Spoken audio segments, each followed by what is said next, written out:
Hello. So, well, I have loved to take unpopular contrarian opinions in public because I believe someone has to call a spade a spade. And today again, I come here in front of you calling one out.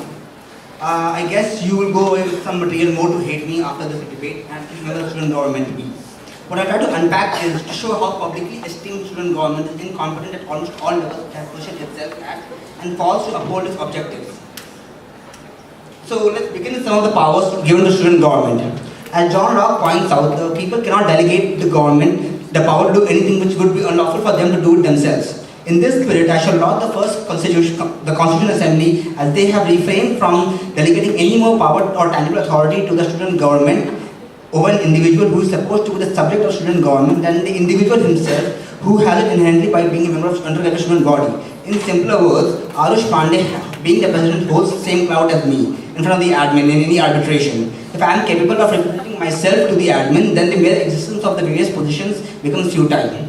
Not just that, we have specific other bodies that are elected like the SHP, the student left on cash and carry. These hold more executive power than the SG. Moreover, in every government, the president or the executive head is supposed to be the first among the cabinet, and the cabinet is supposed to be the first among the constituents. The government at Ashoka, the SG government at Ashoka, has no such structure and hence lacks the legitimacy of being called a government. But let me hit something more closer to the idea of government. They love the nasha of giving titles and calling themselves their body a government. Now, but when I think of the government, every government has a seat of power. How irrelevant and futile the job of the government may be, they have argued over the past that hey listen, we are doing some important things and hence we need a physical office. The lack of existence of a physical space for the SG to operate out of raises some questions in my mind whether they themselves feel that they are doing anything important enough or they are doing important enough that needs an actual physical space. For me, the SG exists virtually over an email and a website because once when I was looking for some work, I had to go knock on every door and SH1 until I found him. Let me give them a small benefit of doubt. At a point of time, it might have arose to them, hey look, we should have a physical space, man. Every student body across the world, across this country has one. So they might have argued with the admin, hey, this is the right time we need it. But I think they have failed miserably in that regard. Just to add here, the Princeton students who came here for the summer were given personal workstations in the academic blocks. So if someone argues that, hey, it was logistically infeasible to give them physical space, I think that's out of the room right now. That brings me to the purpose of the government. I'll make a small wild assumption over here. The student government is supposed to take actions that uphold the Bill of Rights as mentioned in the Constitution. You are elected and mandated to represent the interest and ensure the welfare of the students. However, over the years, what has been reduced the role of the student government is the role of messengers and of the decisions taken in the admin block near the atrium. They have failed to protect student interest and welfare, which comes often in contradiction with the admin decisions. The first and foremost here is the set of rights that are dealing here is the right to freedom of speech and propagation and right to assembly and petition. The Constitution allows, and I shall quote, all students will be entitled to the freedom to profess and propagate any and all views.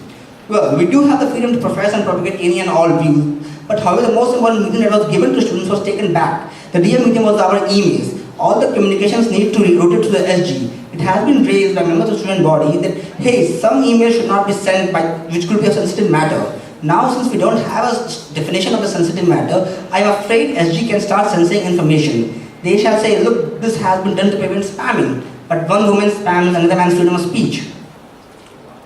Well, here are a few more things before I would like to call them out on before I went on to the illegitimate election process of that futile body. I will first laud the efforts of the student government of the previous student government in getting a free access policy for the residents. However, the utopia saw some problem. The admin being the admin said, look, we cannot deal with this. We aren't trained in how to deal with this matter, so let's just take back the access policy. Then the food we are being served. General outcome in most of the student interactions is a shit. But now the SG will come and tell me, hey, look, we are trying very hard. To this, I would like to tell a story that our dear friend Kanan said during the debate. There was a lady who who couldn't find her kid. So she went up to the Monkey King. The Monkey King heard her out. Then he jumped on a tree and started swinging from branch to branch for 6 hours.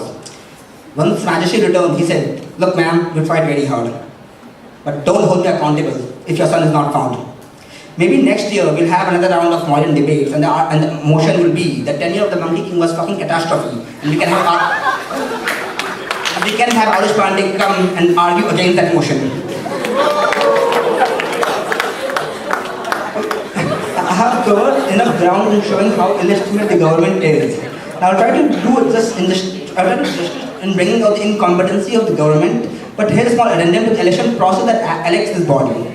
There is barely a considerable difference in manifestos of this body, of the party, to an extent that they were members of different parties accusing each other of plagiarism. What the fuck, man? Plagiarism ain't cool. Coming back to the election just becomes a popularity contest. The members can argue, hey, look, we came through a democratic electoral process, but the abysmally low voter turnout so say something else. Can they actually argue that they fought elections on principles and were able to sway voter decisions? Nah, man, just a popularity contest.